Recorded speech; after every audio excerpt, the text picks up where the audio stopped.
Thanks, Stanley. I want to caveat my presentation today. I'm not a healthcare professional. I'm an engineer. As Stanley said, I've been with Qualcomm for a long time. So I'd like to talk to you about some of the trends on the mobile side, seeing as this is a connected health symposium about what's happening on the mobile side, some of the challenges that we see on the mobile side, as well as some of the opportunities. So first of all, just a little bit about Qualcomm. We are the company that make most of the chips that go in the cell phones and devices many of you are carrying. We've been in the business for about 28 years now, and I've been at Qualcomm for 25 years. I hate to say that, it makes me sound really old, but 25 years at Qualcomm. But I pretty much had a front row seat at the whole mobile evolution. I got to see really from the very beginning, going from analog to digital, to now where we essentially have computers in our pockets. I mean, it's just been astounding. We are a fabless semiconductor company, and basically that gives us a lot of flexibility. We don't have a fab. We make the designs and then we send it out. We're about 27,000 people now, and in about 145 places around the world, 145 countries, or sorry, offices and countries. I always say wherever there's cell phones, I have to travel. So I've been to many, many, many of those places. But what I want to do is just sort of give you some opportunity to understand how big this mobile revolution is. And essentially, if you look at radio or TV or the internet, mobile technology, that platform has surpassed all of them. Literally all of them. There are 7 billion or so people in the world. There's about 6.7 billion mobile connections today. About a third of those connections are what's considered broadband, so you can actually connect to the internet. And so the rest of the world who doesn't yet have a phone, that is collapsing very, very quickly, very quickly. And part of it is because because of the volumes in mobile, the accessibility and the affordability has really been driven down. The emerging markets are a big driver on this. So the chip inside, the brains of the cell phone, as that's gotten more fully featured and more volume has gone out, we've been able to take that and tier the product down to where literally you see smartphones all over the world, from villages in Indonesia to two Maasai warriors I saw not recently in Kenya. I mean, it's just amazing. And the other thing that's going on in global is right now the mobile revenue, if you look at the global mobile revenue, it's about 1.5 trillion. That's about 2% of the GDP of the world. And a lot of the patents are going into this space. So a lot of the innovation is going into the space, which means then the VCs and the money is following it in. But about in 1990, we first started looking at the number of mobile patents. It was about 2% that were in the mobile space. By the year 2000, it was about 5%. Last year, it was 21%, and this year, about 23% of of all patents will be in the mobile space. So just an astounding number. The other thing that's going on is this whole definition of compute and what that means. For us, we remember what compute meant. It was a PC on your desk, plugged in, you had an Ethernet cable, you were tethered to it. For most of the world, compute is going to be a completely different experience. It's going to be on their smartphone or on their tablet. It's going to be always on, always connected. There's an expectation that the product is going to work that way. They won't remember, the blue screens of death that we used to have. They won't remember the things that we've just put up with at our desktop PCs that we won't put up with on our handsets. So the bar is set very, very high. And what has developed out of that is a chip that is very, very powerful and very power efficient. And that chip now can go into a variety of other devices. So one industry can be leveraged, the output of this one industry can be leveraged in a number of other industries, including healthcare. Why we're so excited about this, obviously you're all here, connected health, you're excited as well, but the numbers that I think are so interesting came out of the UK recently. The Department of Health did a survey, did a telehealth survey. I think it was about 6,500 people And they found that monitoring of chronic disease patients reduced mortality rate by 45% using telehealth.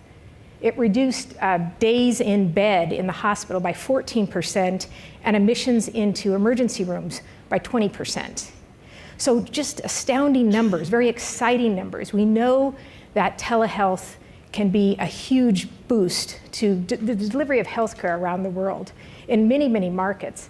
And I think what's important to know is that the world is covered now by these mobile networks. About 90% of the world's population has access to a mobile network. There are more people who have access to a mobile phone than have toothbrushes. I thought that was an amazing statistic.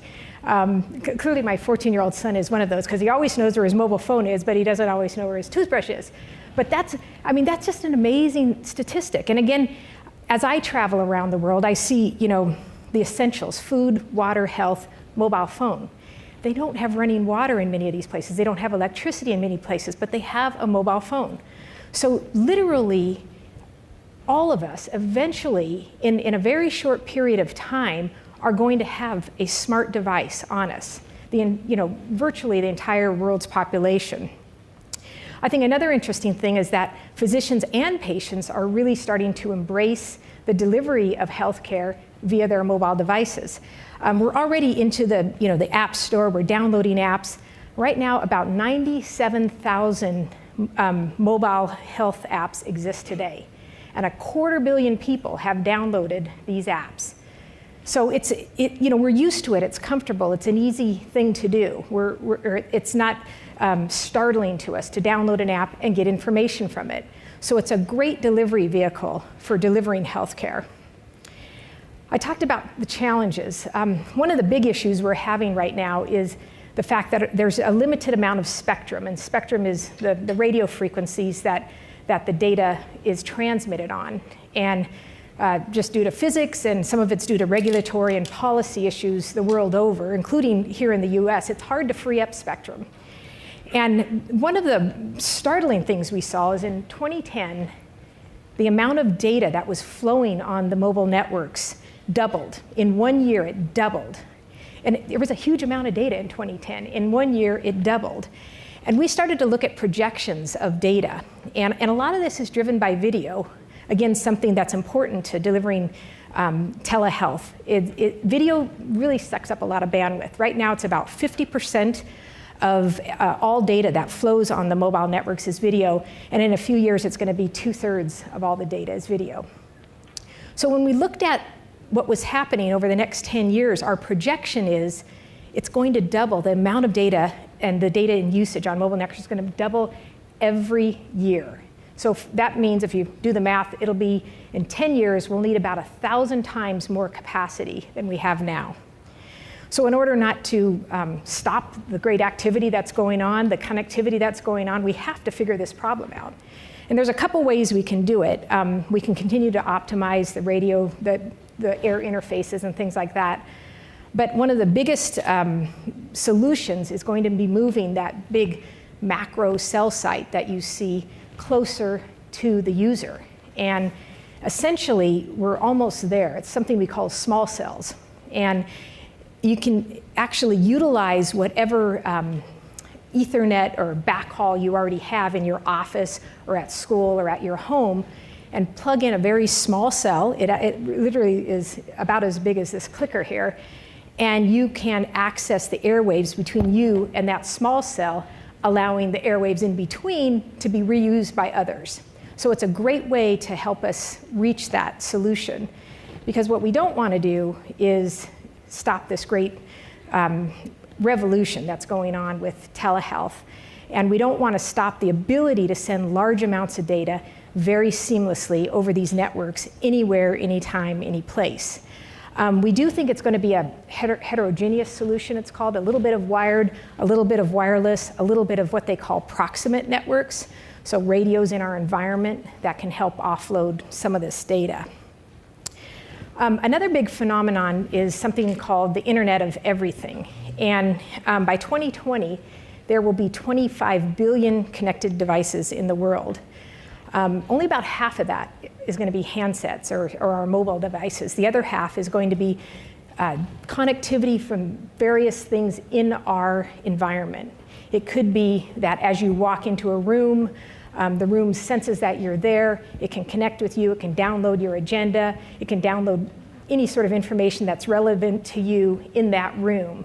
So there will be this ability to talk to other radios with the device that's always with you, your mobile phone. And those things are bristling with radios. There are so many different radios in there, not the least of which is the cellular connectivity, but Wi-Fi, Bluetooth LE, a lot of things that can allow you to move seamlessly in and out of environments and connect to the radios, to offer you more ability to offload and to onload data at various points throughout your day. Another interesting phenomenon, and this one's a little bit out there, but we're actually already using this today, is something we call the digital sixth sense.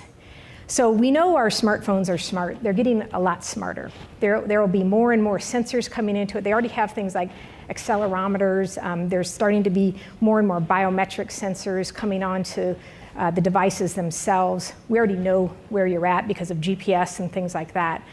There's a whole plethora of other sensors coming to the device and coming to devices that connect to the mobile phone. And when you combine that with the fact that your mobile phone's always connected and it knows a certain amount of things about you, we say our digital world and our physical world are starting to merge together. And what that'll present is data to you that'll be more relevant to the context that you're in. So for instance, if you're walking through a mall and your phone happens to know certain likes and dislikes about you, various stores at the mall can send out promotions and campaigns, and without them knowing that Peggy Johnson is walking through the mall, they can send out promotions, and as I'm walking by certain stores, my phone can be accepting those, again with all of the radios that I have in my handset, and I can filter those for what's relevant for me. So if I go by a running store, I'm a runner, and a campaign comes out, hits my phone, it'll display it. But if I go by a golf store, it'll throw that on the floor. So it's this ability to, in a certain time and a certain place, filter out data that's relevant just to you. So then we started to think about how does that, how could that be used in a healthcare environment? Well, certainly it can be used by physicians as they enter into a room. A patient's record could come up. The recent vitals that were just taken can be overlaid on that. A screen can light up in the patient exam room so you can look at x-rays and things together. And then it'll act differently when the next patient comes in who has a different set of issues and maybe a different set of data. And it's this ability for it to be sensed and to happen automatically in the background is what we're so excited about. And we're already seeing this in some other industries, and we think it can be a big boon to healthcare.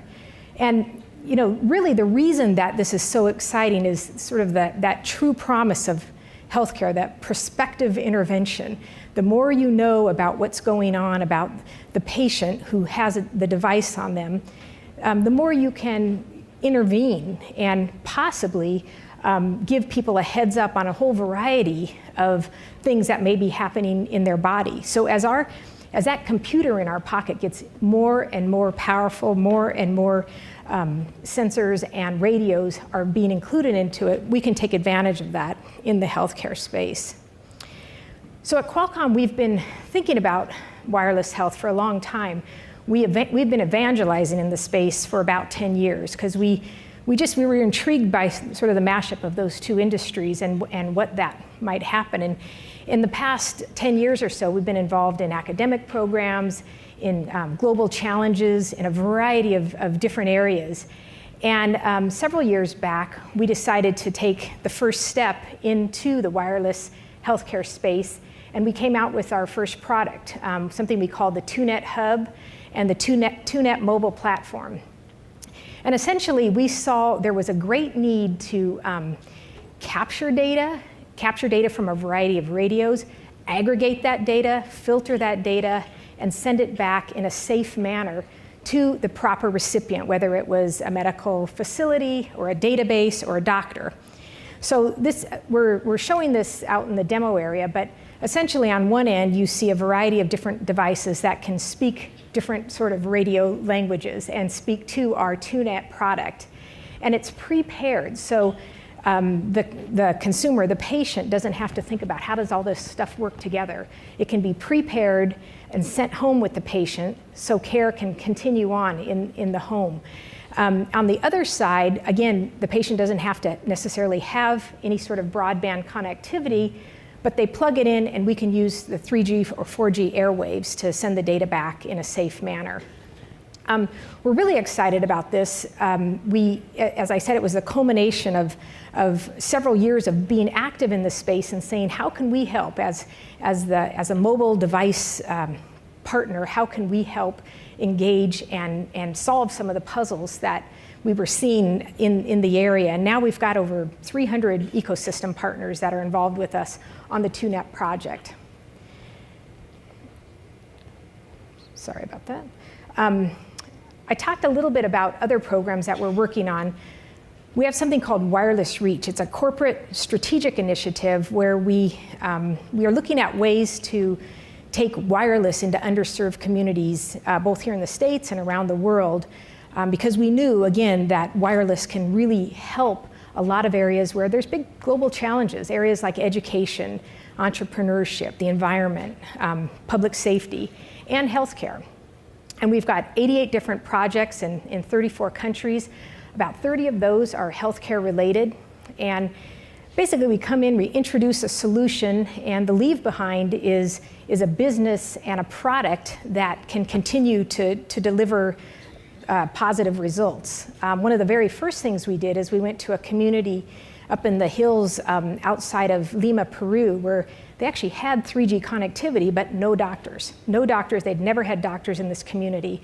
And we introduced tablet devices and just put that link in between people in the community and some medical folks that they had, not doctors, just some trained professionals, and doctors back in Lima, Peru.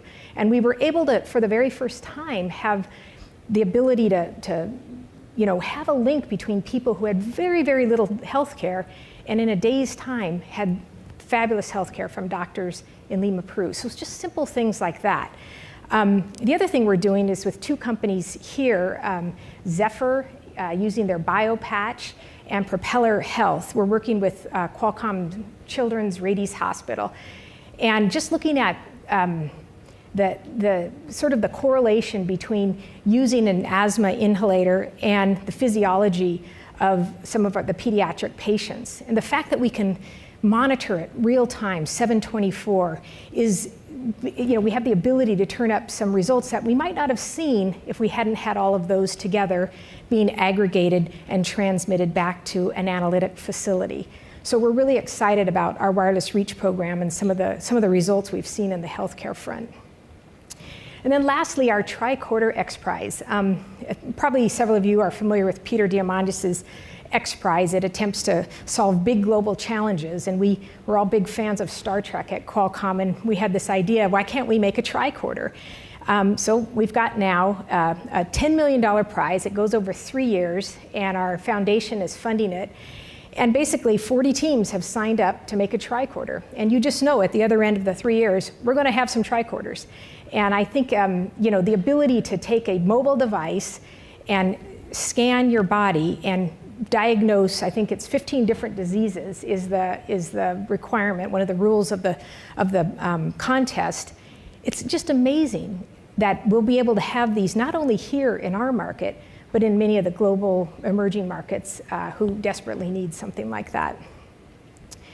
So lastly, we'll continue to do what we do, make chips, make the infrastructure, hopefully keep the mobile networks running seamlessly so we can continue to send large amounts of data over them, continue to work on the radio end of things, but really looking forward to partnering with all of you to bring more solutions to this space. They're desperately needed, not only here, but in areas all over the world. We see it every day. So thank you very much, and enjoy the conference.